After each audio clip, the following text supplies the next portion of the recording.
राम राम हरे हरे, हरे कृष्ण कृष्ण कृष्ण हरे हरे. हरे राम राम राम हरे हरे, हरे कृष्ण कृष्ण कृष्ण हरे हरे. हरे राम राम राम हरे हरे, हरे कृष्ण कृष्ण कृष्ण हरे हरे. हरे राम राम राम हरे हरे, हरे कृष्ण कृष्ण कृष्ण हरे हरे. कुंडलिक वरदे हरि विठ्ठल, श्री गुरु ज्ञानदेव तुकाराम पंढरीनाथ भगवान की जय. माऊली ज्ञानेश्वर महाराज की जय. जगद्गुरु तुकाराम महाराज की जय. ब्रह्मनिष्ठ गुरुवर्य रंगनाथ महाराज की जय. श्री विनायकं गुरुर्नौमि साकरे नाम विश्रुतं, येषां चरण सान्निध्यात् जीवा मुक्ता भवन्ति. साखरे वंशविख्यातं ज्ञानदानपरायणं, विनायकं गुरुर्वन्दे भवबन्धविमुक्तये. श्रीरङ्गनाथं गुरुराजवर्यं मुमुक्षूणां ज्ञानदानेकदक्षं, प्रभावती क्षेत्रनिवासिनं नमामि वेदान्तविदां वरिष्ठं. पुण्डलीकवरदे हरिविठ्ठल तुकाराम पंढरीनाथ भगवान की जय. माऊली ज्ञानेश्वर महाराज की जय. जो आनंद सत्य प्रकाश, विभो आणि आधार नाम रूपास, बुद्धी जाणे त्यास, तो अपार शुद्ध परमात्मा मीच्याशी.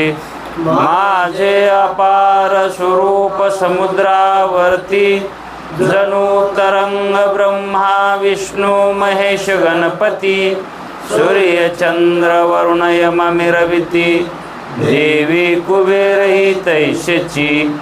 जो सर्वज्ञ आणि दयाघन, मुनी हृदयी ज्याचे करीती ध्यान, त्याचे बुद्धी उपाधी करुण, मिथ्या भान मजची माझी होतसे. ज्याच्या अज्ञाने भाषे जगत, जसा दोरीवरी सर्प दिसत, परी दोई ठाई ना सर्प जगत. ते स्वतंत्र आणि स्वयं ब्रह्म मीच्याशी. पुण्य पुरुषी सदैव निष्काम, बोध प्राप्ती कारणे भजावा राम. तो मीची आहे आत्माप्तकाम, तरी नमन कवना करावे म्या. जयांचे केलिया स्मरण, सकळ विद्येचे होय अधिकरण.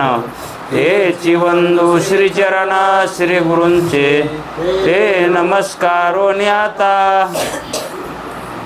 चल विचार सागर तरंग 6वा, परिच्छेद 36वा. आत्मा चित्स्वरूप आहे. या अगोदर आत्मा सत्स्वरूप आहे, सत्रूप आहे, हे आपण जाणून घेतलं.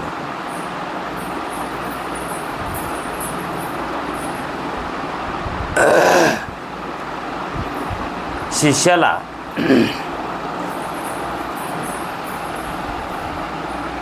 बुद्धी जड आहे हे सांगण्याचं काम पडलं का?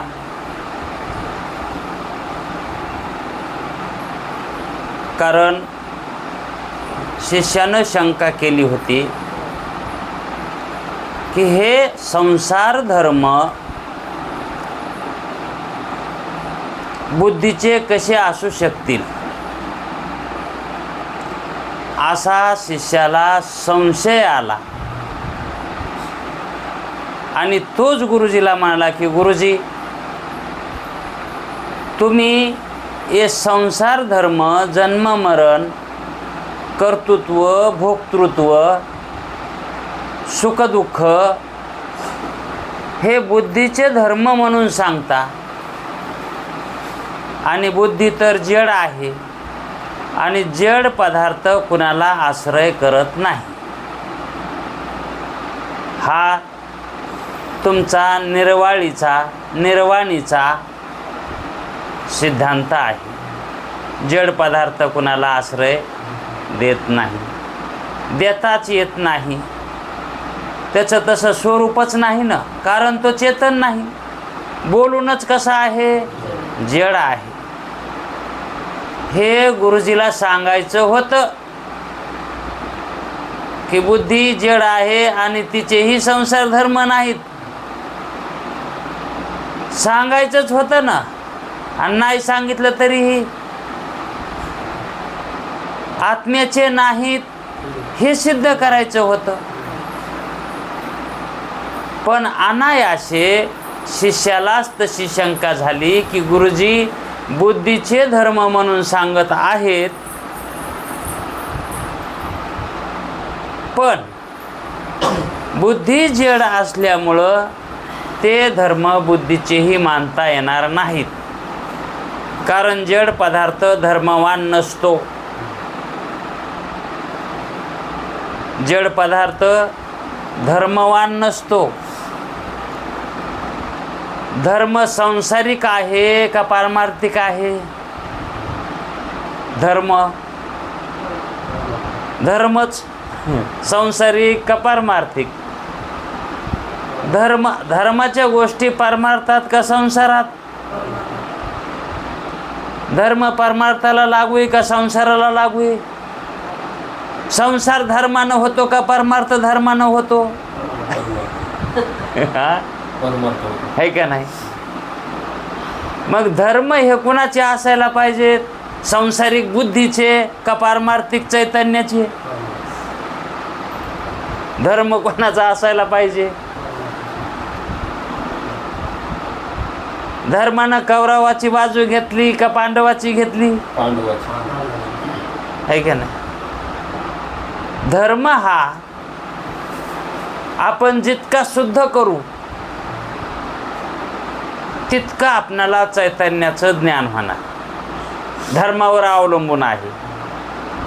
आणि आपला धर्म जर वाया गेलेला असेल, धर्म जर कळाला नसेल, आपण जर धर्मात नसलो तर आपल्याला ज्ञान होणार नाही. कुणाचं? चैतन्य रूप असणाऱ्या आत्म्याचं, म्हणजे आपलं. आपण जर धर्मात नसलो तर आपल्याला आपलं ज्ञान होत नाही. मग आपल्याला धर्मात असावं लागतं का धर्म आपल्यात असावा लागतो? का आपण धर्मरूप असावं लागतं? है का नाही? अधर्मात राहून ज्ञान होतं का धर्मात राहून ज्ञान होतं? है का नाही? मग धर्मवान बनावं लागेल का नाही? धर्म ज्ञानाला पूरक आहे. धर्म हे ज्ञान होण्यासाठी पूरक आहे. अव धर्म म्हणजेच शुद्ध अंतःकरण. धर्म म्हणजे काय? शुद्धता. आणि अशुद्धता म्हणजे अधर्म. है का नाही? वेदानं जे करू नका म्हणून सांगितलंय आणि ते जर करीत असल जीव तर तो जीव अधर्मी. आणि वेदानं जे करा म्हणून सांगितलंय ते जर करीत असल तर तो जीव धर्मी. है का नाही? धर्मवान. मग वेदाचं ज्यानं ऐकलंय, सांगितलेलं वेदानं, ते जे त्यानं ऐकलं, नुसतं ऐकलं नाही बरं का, सांगितलेलं ऐकलं म्हणजे बांधून घेतलं. मग त्यालाच वेद काय म्हणतो, आम्ही जे अगोदर धर्म सांगितलाय तो धर्मात तो आला, तो धर्मात आला तर त्याला स्वरूपाचं ज्ञान होतं, असं वेदाचं म्हणणं आहे. कारण त्याचं स्वरूपाचं ज्ञान का गेलंय हाच विचार करायचा.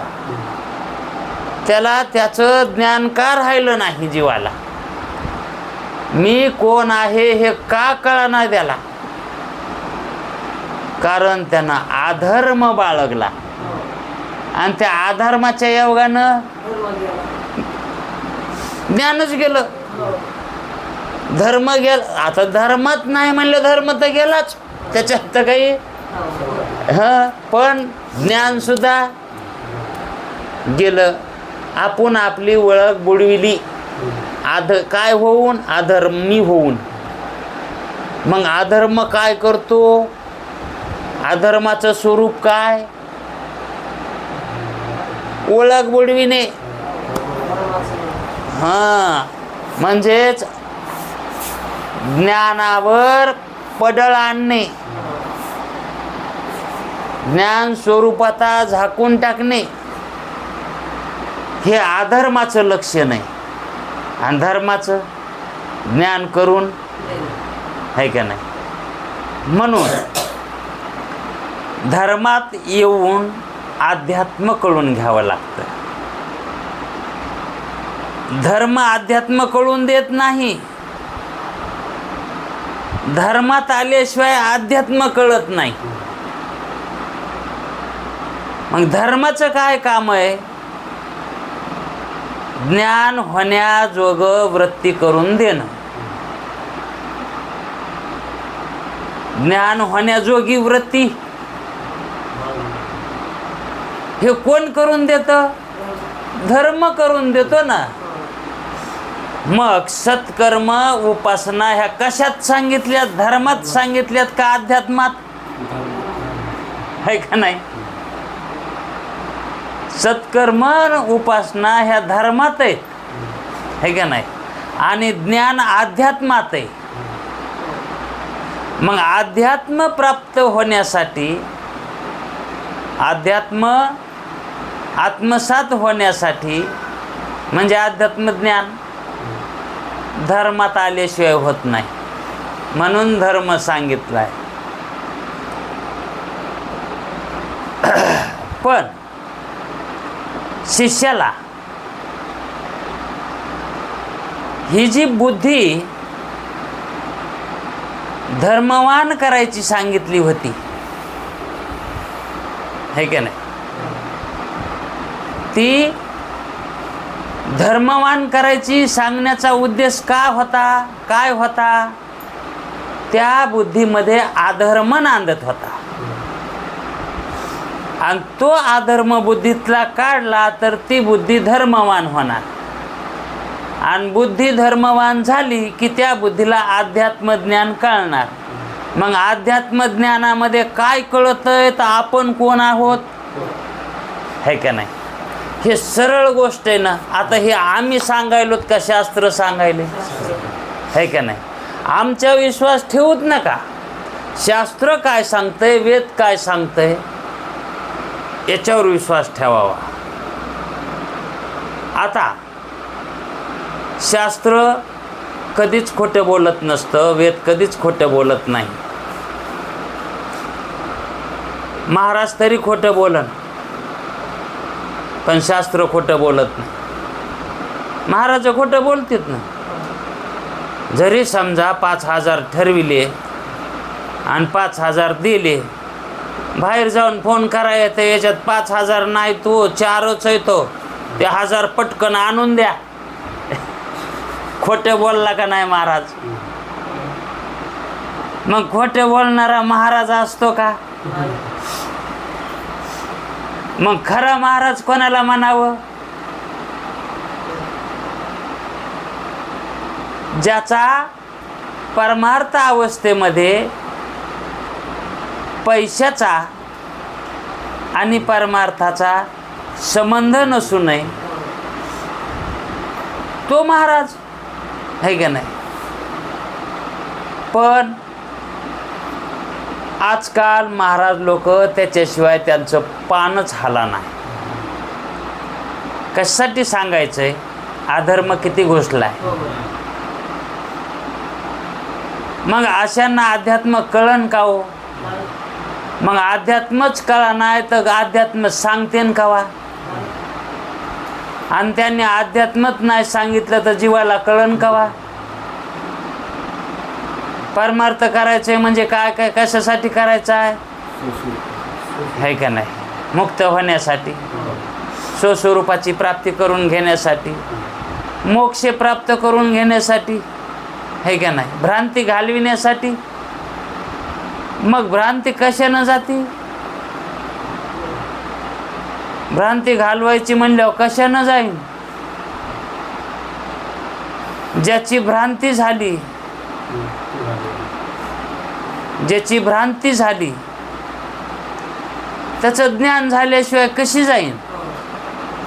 आणि त्याचं ज्ञान, सत्यज्ञान कशानं होईल, त्याच्या अधिष्ठानाचं ज्ञान झाल्याशिवाय. मग सर्व गोष्टीला अधिष्ठान कोण आहे. बुद्धी आहे का आत्मा आहे का नाही. बुद्धी जड आहे. मग बुद्धी अधिष्ठान मानायचं का आत्मा अधिष्ठान.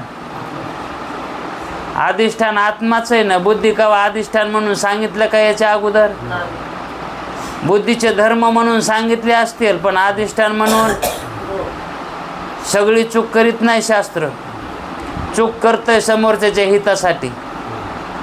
चूक करतंय पण त्याच्यामध्ये त्याचं हित दडलेलं असतंय त्या चुकीमध्ये. आणि नंतर तीच चूक त्यांना बरोबर करून सांगतं. आता या ठिकाणी शिष्याला बुद्धी जड आहे. बुद्धी धर्म ठेवून घेत नाही, आश्रय देत नाही सुखदुःख धर्माला. हे गुरुजीला सांगायचं काम होतं का नाही गुरुजीचंच. पण गुरुजीनं सांगायच्या अगोदर शिष्यच म्हणला का नाही की हे बुद्धीचे धर्म नाही होऊ शकत का तर बुद्धी जड आहे. मग एखादा नंबर कोणी भुजवण्याच्या नावानं केलाय का हो. भुजवणं नसतंय का पण त्याच्या नावानं नंबर. मग हे भुजवणं आहे. बुद्धी म्हणजे काय आहे. हां म्हणून ती बुद्धी आश्रय देत नाही. आश्रयासाठी चेतन असावं लागतं आणि बुद्धी चेतन स्वरूप नाही. बुद्धी जड आहे. पंचमहाभूताच्या मिलित सत्वगुणापासून अंतःकरणाची उत्पत्ती असं शास्त्र सांगतं. किंवा आणखी आता त्याच्या पुढंही आपणाला आता कारण इकडं वेदांत मत चाललंय आता. त्याच्याही पेक्षा सुंदर जाणून घ्यायचं असेल. बुद्धी ही अंतःकरण हे पंचमहाभूताच्या मिलित सत्वगुणा अंशाचं बनलेलं आहे असंही सांगितलं आहे. हे शास्त्रानं सांगितलं. हे कोणी सांगितलंय. शास्त्रानं सांगितलंय. आणि बुद्धी अंतःकरण हे देवानं दिलंय. हे कोणी सांगितलंय. पुराणानं सांगितलंय. मग वेदानं काय सांगितलंय. वेद म्हणतो बुद्धी कल्पित आहे, अंतःकरण कल्पित आहे. पंचमहाभूत कल्पित आहेत. माया अविद्या कल्पित आहे. जीव फक्त आत्माच सत्य हे वेदाचं म्हणणं आहे.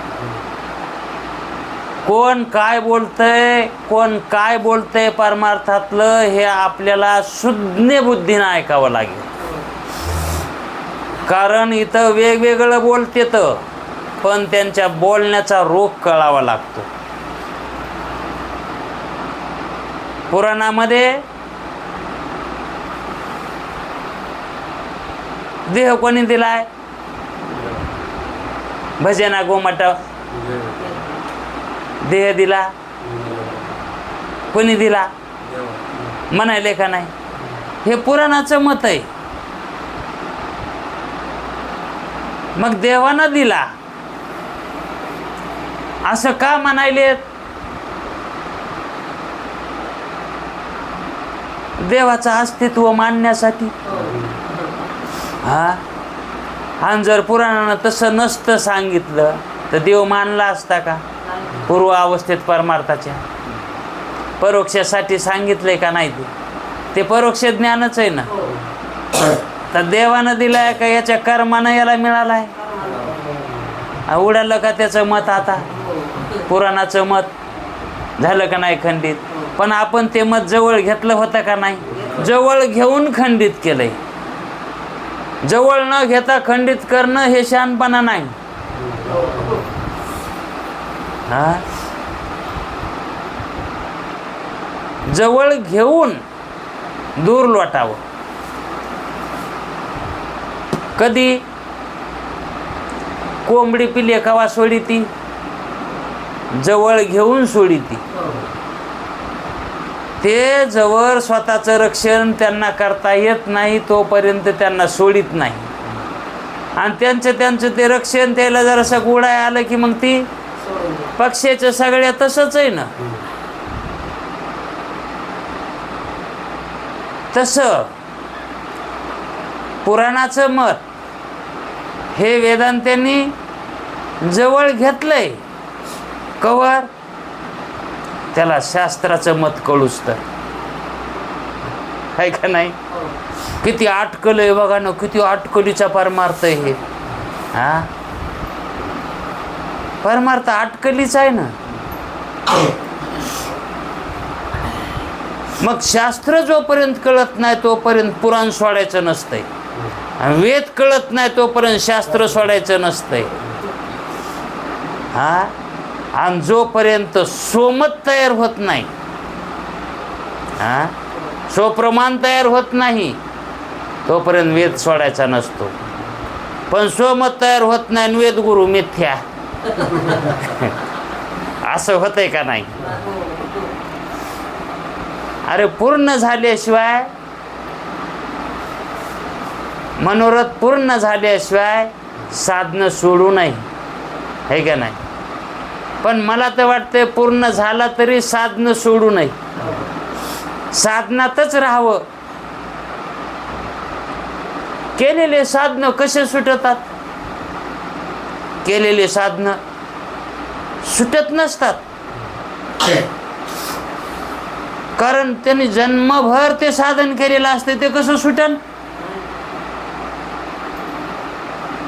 हा, त्याच्यामध्ये त्या साधनामध्ये करण्यामध्ये काही अडचण आली तर मग अडचण आली तर सुटतील. पण अडचण न येता ते सुटावं का सोडावं? साधन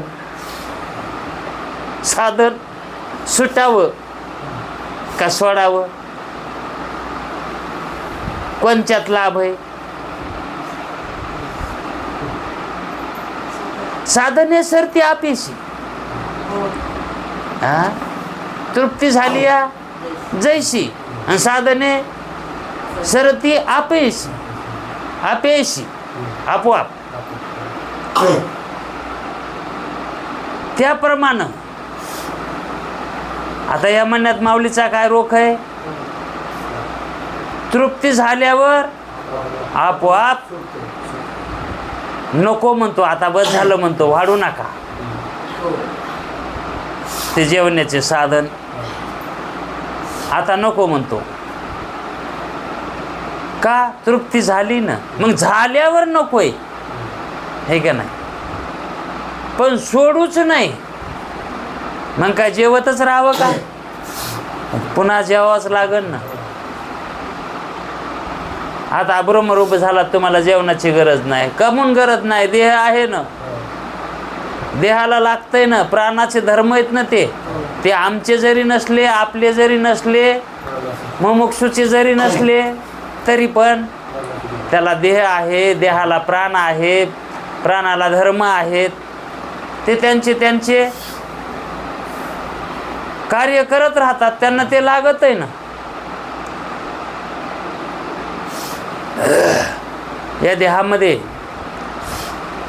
सगळ्या क्रिया होत असतात, आपोआप होतात. जसं गंगेचं पाणी आपोआप ढकललं जातंय, तसं याच्यामध्ये क्रिया आपोआप घडत असतात. त्या रासायनिक क्रिया म्हणतात त्याला. त्या क्रिया होत चालत राहतात. त्या आपला धर्म आहे का? म्हणून आपण त्या शारीरिक धर्मापेक्षा वेगळे आहोत, निराळे आहोत, है की नाही? मग बुद्धी ही जे कार्य करायला लागली आहे, ते कार्य बुद्धी तिचं करायली का नाही? आपण करायलोत का? बुद्धी करायली, आणि त्याचे साक्षी आपण आहे, है की नाही? साक्षी रूपानं हे जे अंतःकरणामध्ये चाललेला खेळ आहे, ह्या खेळाचे आपण काय आहेत? साक्षीत, है की नाही? इच्छा आपोआप उत्पन्न होते का नाही? आपण मग त्या इच्छा होते. कोणाला होते? मनाला, बुद्धीला, ह्या अंतःकरणाला इच्छा होते, आणि त्याची आपण साक्षीत, है का नाही?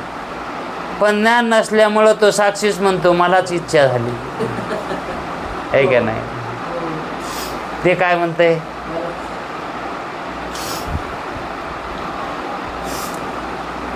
मग तहान लागली असली, भूक लागली असली, तर मग भाकर खाल्ल्यावर बी पुन्हा इच्छा त्याची पूर्ण नाही झाली म्हणून पुन्हा आणखी खावं ना त्यानं. पण साधनं संपतात केव्हा? तृप्ती झाल्यावर, है का नाही? तसं आत्मज्ञान होणं म्हणजे तृप्ती होणं. आत्मज्ञान होणं म्हणजे कुणाची?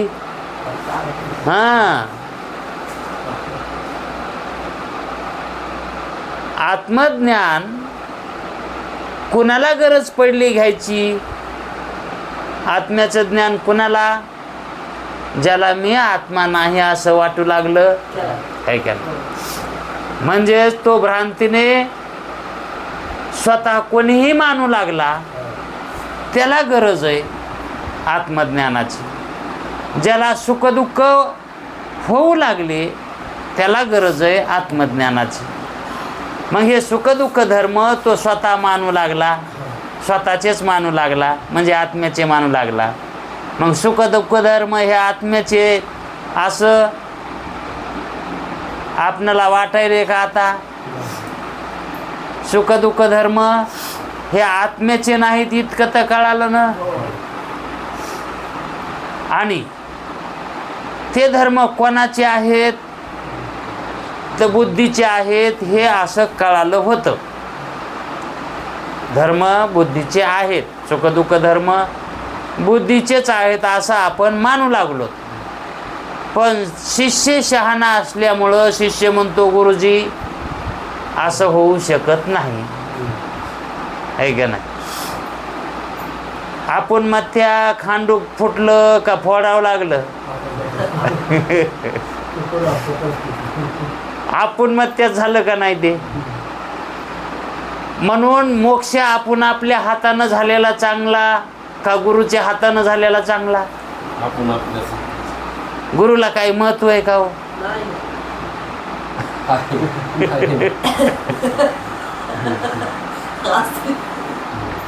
नाही, पण आपण आपल्या हातानं. गुरुजीनं तसा विचार केला, बरं झालं त्याच्या हातानं खांडूक फुटलं, आहे की नाही. तोच काय म्हणला, बुद्धीचे धर्म नाहीत.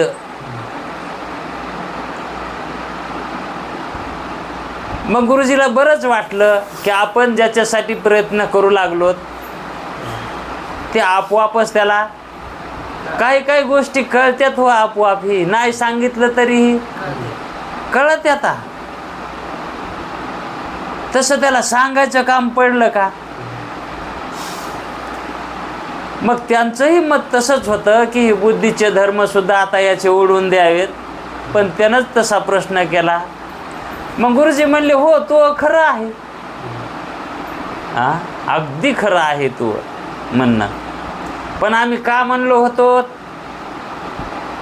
बुद्धीचे धर्म आहेत असं का सांगितलं होतं.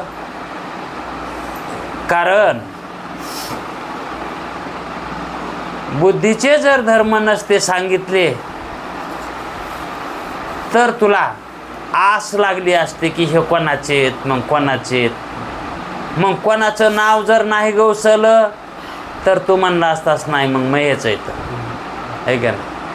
आणि बुद्धीचे धर्म आम्ही का म्हणून सांगितले, कारण अध्यास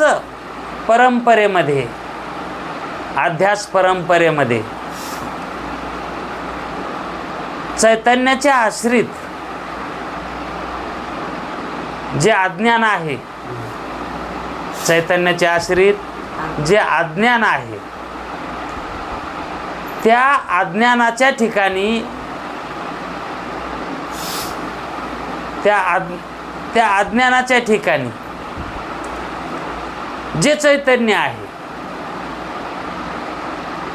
चैतन्याच्या आश्रयावर जे अज्ञान आहे आणि त्या अज्ञानात जे चैतन्य आहे अधिष्ठान रूपानं,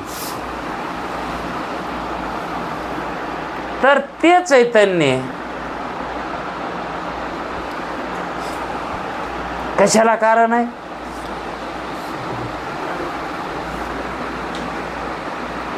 अज्ञानाचं ते काय आहे, अज्ञानाचं अधिष्ठान आहे, है का नाही. आणि ते अज्ञानोपहित चैतन्य म्हणजे ईश्वर चैतन्य. अज्ञान म्हणजेच माया, अज्ञानोपहित आणि मायोपहित म्हणजे मूळ कारण जे आहे ते अज्ञान, माया हे मूळ कारण आहे ना. मग त्या मूळ कारणातलं जे चैतन्य आहे त्या चैतन्याचा आणि त्या अध्यासरूप असणाऱ्या अज्ञानाचा संबंध घडल्यामुळं, मिथ्या संबंध घडल्यामुळं, संबंध घडला पण कसा, हां वास्तविक सत्य संबंध नाही, तिथं तो संबंध सुद्धा मिथ्याच मानावा लागेल. आणि त्याच्या पासून या पंचमहाभूता प्रपंचाची, आकाशादी प्रपंचाची उत्पत्ती आहे का नाही. आणि त्याच्यापासून अंतःकरणाची, आणि अंतःकरणाच्या उत्पत्ती मध्ये मनबुद्धी चित्त अहंकाराची उत्पत्ती. म्हणजेच अज्ञान सुरुवातीचा अध्यास आहे, उपाधी आहे. आणि त्या चैतन्याच्या, त्या अज्ञानाच्या ठिकाणी असणाऱ्या चैतन्याच्या पंचमहाभूत जे आहेत हे त्याचे कार्य आहेत, म्हणजे ते अध्यासरूप आहेत. आणि नंतर तेच पंचमहाभूत अधिष्ठान होऊन, कारण अधिष्ठान तेच मानावं लागेल ना. पंचमहाभूताचं अधिष्ठान माया किंवा अज्ञान आहे ना, आणि त्या अज्ञानाचं मायाचं अधिष्ठान चैतन्य आहे का नाही. मग मायाचं कार्य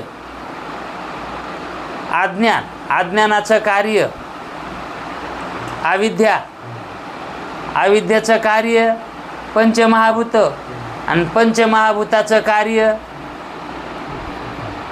अंतःकरण आहे का नाही. आणि अंतःकरणाचं कार्य हे कर्म. हे जे कर्म व्हायले ते कोणाचे आहेत? अंतःकरणाचे. मग हे कर्म हे जे धर्म आहे, कर्म हे धर्म जे आहे, कर्म धर्म आहे ना. मग हे धर्म कोणाचा? आता प्रत्यक्ष प्रतीतीला यायला आहे का नाही? हे बुद्धीचा आहे, म्हणजे अंतःकरणाचा धर्म आहे. म्हणून आम्ही सांगितलं होतं की हे बुद्धीचे धर्म आहेत. कारण प्रत्यक्ष अनुभव कसा आहे प्रत्येकाला? हे अंतःकरणाचे धर्म आहेत म्हणून, आहे का नाही? तहान कोणाला लागती हे कळायले का नाही? भूक कोणाला लागती? प्राणाला. हे अंतःकरणाला कळायले का नाही? बुद्धीला. बुद्धीनं कळायले का नाही? चैतन्याला. बुद्धीनंच कळायले ना. मग हे धर्म कोणाचे आहेत? बुद्धीचे आहेत. म्हणून आम्ही सांगितलं होतं. पण वास्तविक पाहता हे जे धर्म बुद्धीला वाटायले तर माझेच आहेत. कारण सांसारिक जीवाला कोणाचे धर्म वाटायलेत? आहे का नाही? मग त्या बुद्धीला वाटणं, चैतन्याला वाटणं, जरी चैतन्याला वाटायले हे माझे धर्म आहेत, तेही खरं नाही. तेही खरं नाही. आणि बुद्धीला वाटायले माझे येतं, हेही खरं नाही. कारण बुद्धी जड आहे, चैतन्य कसं आहे? निराकार आहे. त्याच्या ठिकाणी काय घडत नाही? दोष घडत नाही ना चैतन्याच्या ठिकाणी. आणि दोष घडल्याशिवाय कार्य होत नाही. दोषात कार्य आहेत ना का निर्दोषात आहेत? चैतन्यात दोष नाही. मग ते म्हणून त्याच्या ठिकाणी कार्य होत नाहीत. म्हणून आत्मा कारण आहे का कार्याला? कार्याला कारण नाही, आहे का नाही? आणि बुद्धी ती जड असल्यामुळं तीही कारण नाही. मग हे संसार धर्म कोणाचे? असा जो प्रश्न उत्पन्न झाला होता ना, तर हे भ्रांतीनं वाटायलेत मी जन्मलो, मी मरणार आहे, मी आता संसार करायलो, प्रपंच करायलो, असं जे वाटायले ना, हे स्वप्नातल्यासारखं वाटायले. स्वप्नात वाटतं का नाही मी संसारिक आहे, मला लेकरं आहेत, बाळ आहेत, मला शेती आहे, वाडी आहे, हां मला बैल येतं, असं वाटतंय का नाही? असतंय का ते?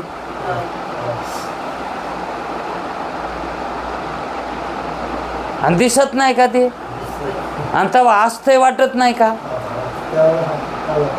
आणि मग तसंच आताही वाटायलंय. जागृतीत सुद्धा तसंच वाटायलंय, स्वप्नातल्यासारखंच. पण स्वप्नातलं कळालं, दैवयोगानं जागृता आली म्हणून कळालं. जागृता नसती आली तर ते बी कळालं नसतं, स्वप्नातच राहिला असता तर. हा तेच खरं मानून बसलं नसतं का? स्वप्नातच नसतं का राहिला ते? पण दैवयोगानं जागृता म्हणजे आदृष्टानं जागृता आली. जागृता कशाने येते? आहे का नाही? आपण आणतोत का? येते का नाही? मग आदृष्टानं जागृता आली म्हणून आपल्याला कळालं की स्वप्नातला सगळा प्रपंच खरा नव्हता. मग तिथं जे धर्म होऊ लागले, तहान भूक, जाणणे नेणे, अनुकूल प्रतिकूल, तो धर्म खरा होता का? मग तिथलचा परमार्थ केलेला खरा होता का? तिथला संसार केलेला? पण ते जाणलं का नाही? कळालं ना. हे कोणाला कळालं हो? तो कळणारा कोण आहे? फक्त प्रकाशन केलं आपण साक्षी म्हणून. आता आपण तिथले साक्षी आहेत का नाही बरं स्वप्नातले? आता कळायले का नाही जागृतीत आल्यावर स्वप्नाचे आपण साक्षी होतोच नुसतं म्हणून? केलं तर काहीच नाही स्वप्नात, तर केलं तर काहीच नाही केलं, पण झालं नाही का मग साक्षी होतो. झालं म्हणल्यावर झालं म्हणण्यात आणि केलं म्हणण्यात फरक आहे का नाही? मग स्वप्नात सगळं झालंय म्हणजे आपण साक्षी होतो. इथं बी व्हालंय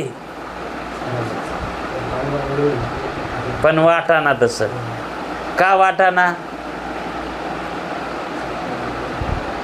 तिथलचा दोष गेला म्हणून कळालं तिथलं.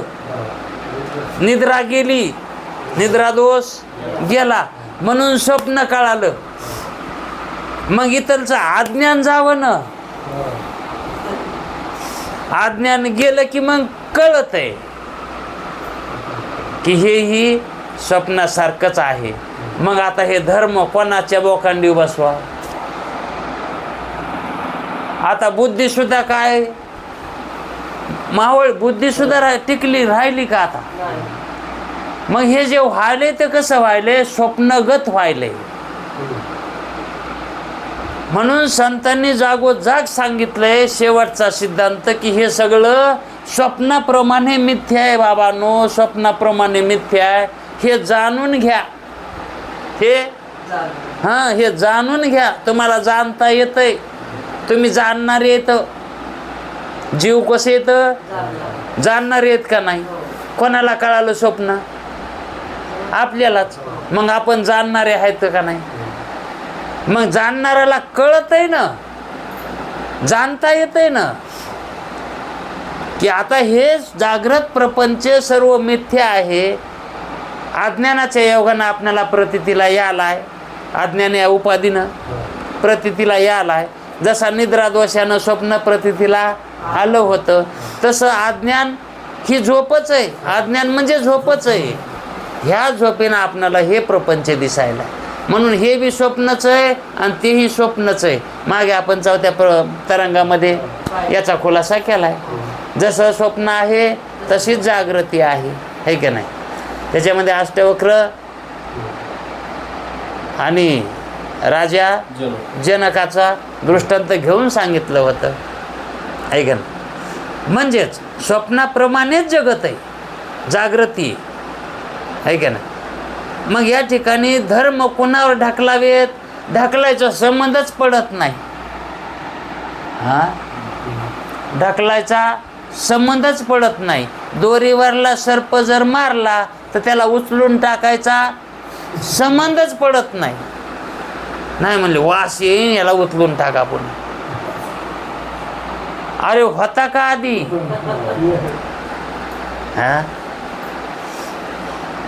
हा देह, अंतकरण, हा प्रपंच, हे विश्व सगळं कसं आहे? मिथ्या आहे. आत्मस्वरूपाच्या दृष्टीनं पारमार्थिक सत्यातून विचार केला तर हे सर्व मिथ्या आहे. म्हणून बुद्धीचे सुद्धा धर्म नाहीत. असंच शिष्याला बजावून सांगायचं होतं, पण शिष्यालाच अगोदर अनुभवानं कथन केलं की बुद्धीचे धर्म होऊ शकत नाहीत आणि आत्म्याचे तर होतच नाहीत ना. गुरुजीने एक दृष्टांत सांगितला होता,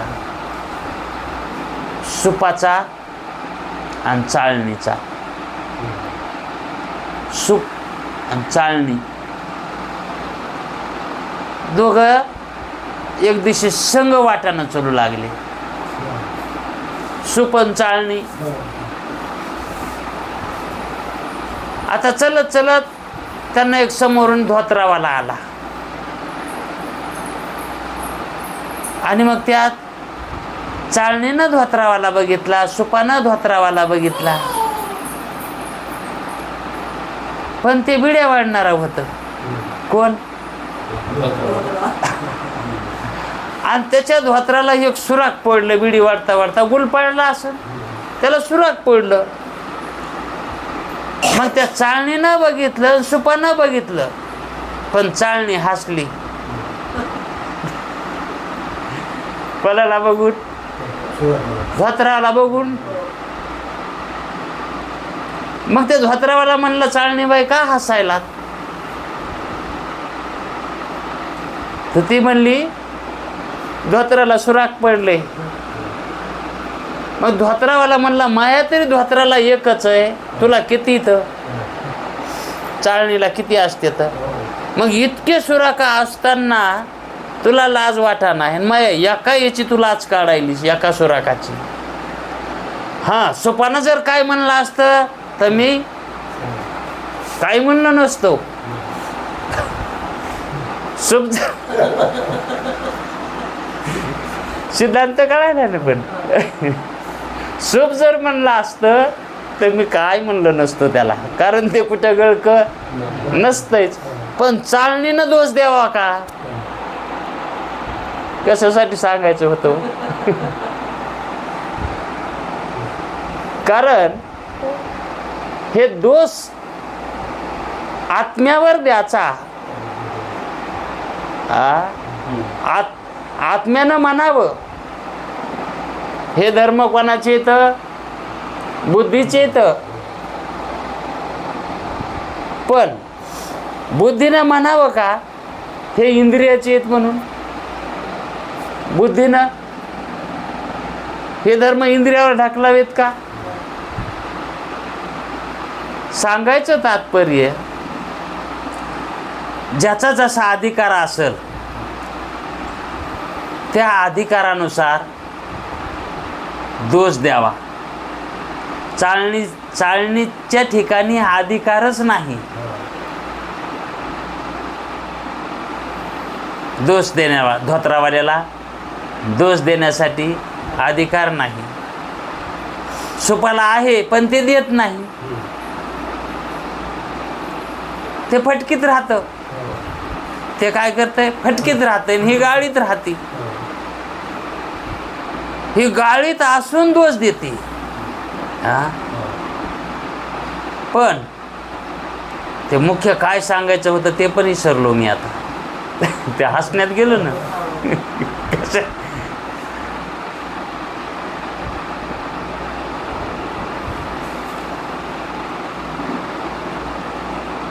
म्हणजे नेमकं आता लक्षात येईना ते कशामुळे सांगायचं होतं ते, पण ते आलतं ते त्याच्यामध्ये ते जुळवता येणार ना आता ते सिद्धांत गेल्यामुळं. असं बुद्धीचे जे धर्म आहेत ते बुद्धीचे सुद्धा नाहीत हे कोणी म्हणावं? आलं? बुद्धीचे धर्म आहेत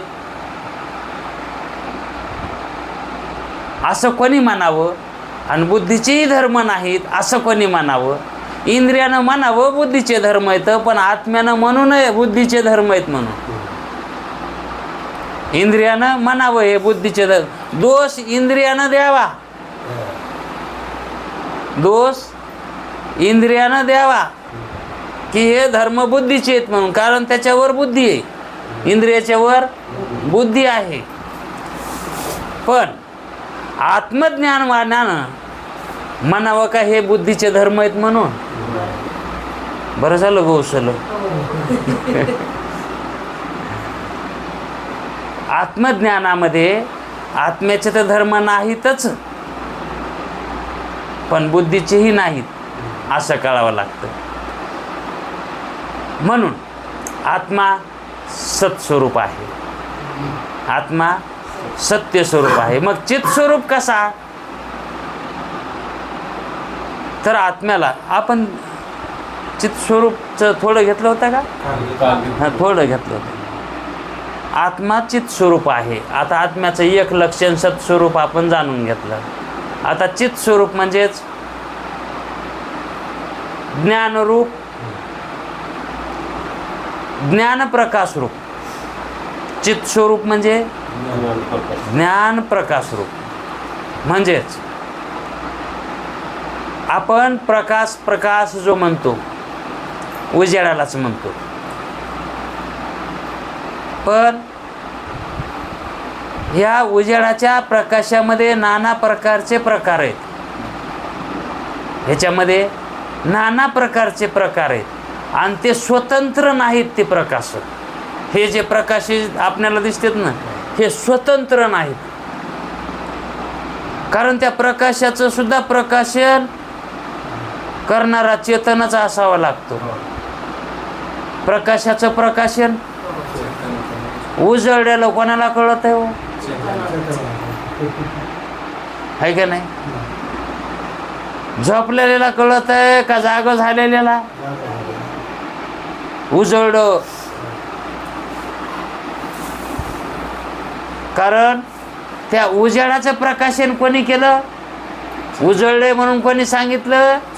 चेतनानं, जाग झालेल्यानं सांगितलं.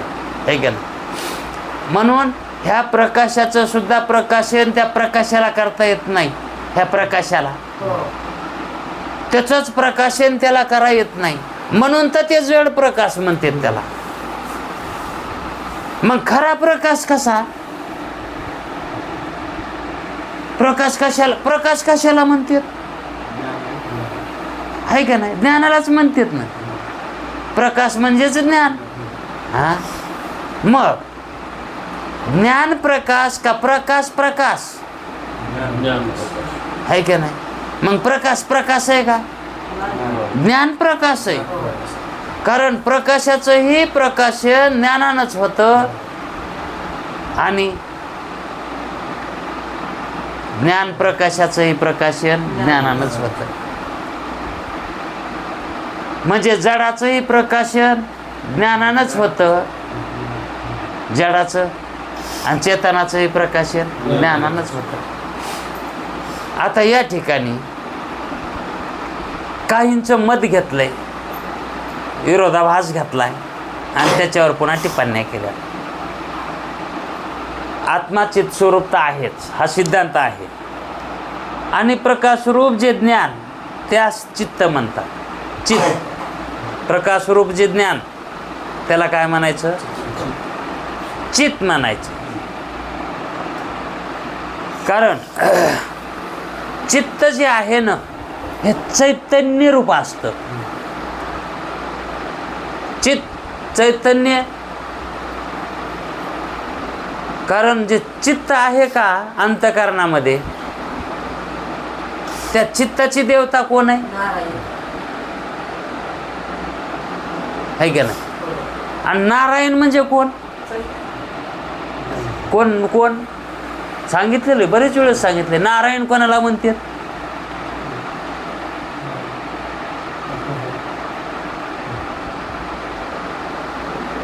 गोपाळ, कृष्ण, हे देवाचे नाव आहेत ना. हे उगचे आहेत का? नारा म्हणजे समुदाय, वळका, पुंज, हा, मेळा, याला काय म्हणायचं? नारा. येन म्हणजे त्याचं अधिष्ठान पालन करणारा. आहे का नाही? नारायण ह्या समुदायाचं पालन करणारा, सांभाळणारा. असा कोण आहे? कशावर चालत आहे हे? त्या नारायणावर. मग नारायण कोण आहे? आत्मा. आणि तो कुठं? नारायण कुठं असतो? अंतःकरणात. आहे का नाही? म्हणून त्या आत्म्याला नारायण म्हणलंय. आत्मा तर आत्मा आहेच, पण त्या आत्म्याचे नाना प्रकार. आहे का नाही? म्हणून नारायण. मग चित्त याची देवता नारायण आहे. आहे का नाही? म्हणजेच आत्मा त्या चित्ताची देवता आहे. आणि ते चित्त आणि त्याची देवता हे काय वेगळे आहेत का? चित्त चैतन्य रूपच आहे. त्याचं चित्ताचं स्वरूप कसं असेल? चित्ताचं स्वरूप, मनाचं स्वरूप, बुद्धीचं स्वरूप, अहंकाराचं स्वरूप, याचे स्वरूप जर बघायला गेले तर कशी येतं? हे सूक्ष्म येतं. हे इंद्रिय कशी येतं? सूक्ष्म इंद्रिय आहेत ना हे. मग हे सूक्ष्म इंद्रिय हा, हे त्यांचं एक स्वरूप झालं. पण त्याचं ज्ञानानं विचार जर केला तर त्याचं स्वरूप कसं आहे?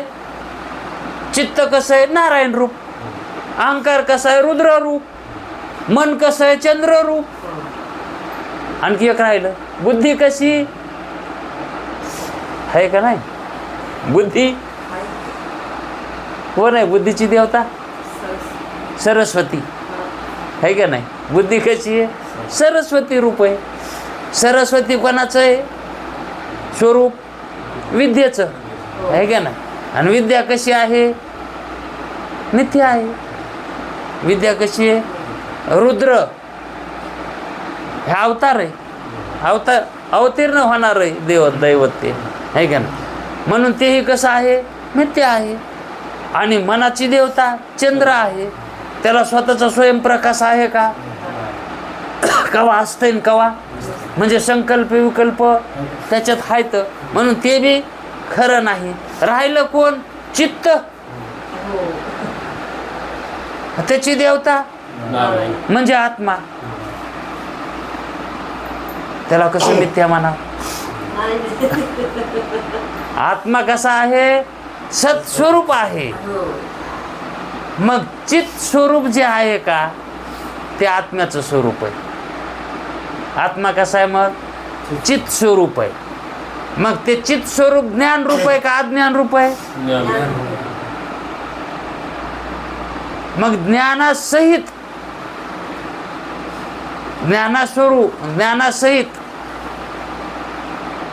का ते ज्ञानच आत्मा आहे. ज्ञानाचं जे स्वरूप आहे का तेच आत्मा आहे.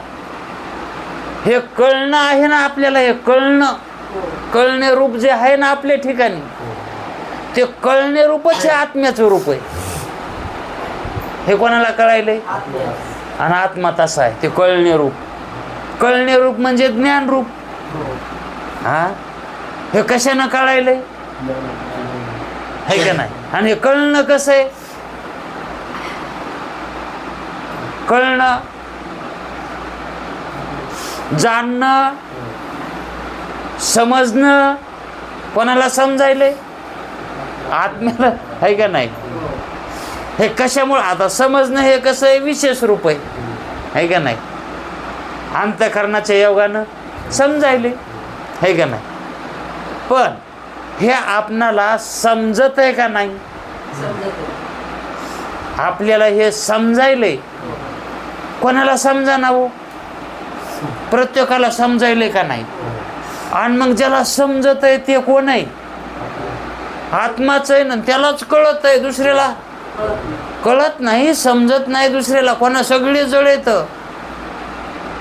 इंद्रिय जड आहेत, अंतःकरण जड आहे, मन बुद्धी हे जडच तत्व आहेत. हे यायला समजत नाही. का म्हणून? जडाला कुठं कळत असतं का? आणि त्याच्या योगानं कळत आहे. कोणाला?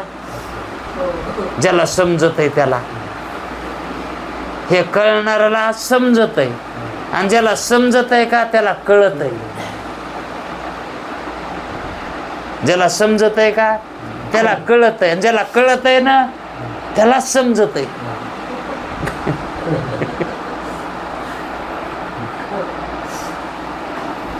समजणं कळणं हे आत्म्याच्याच ठिकाणी आहे खरं तर, है का नाही? आता विशेष रूपानंही त्यालाच कळायले, आणि सामान्य रूपानं तर ते समजणं रूपच आहे आत्मा, कळणे रूपच आहे आत्मा. आत्माचं स्वरूप कसं आहे? कळणे रूप. त्याचं रूपच तसं आहे, कळणं.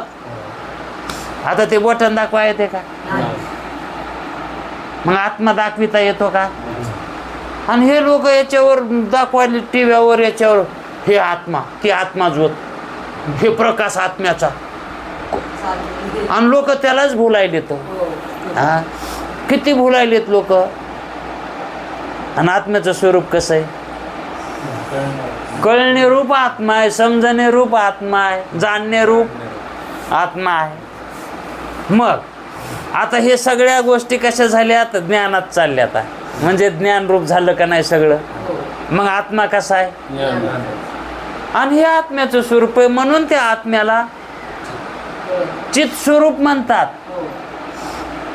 आता आत्मा ज्ञानरूप झाला का नाही? आणि हे कळणं कशात आहे?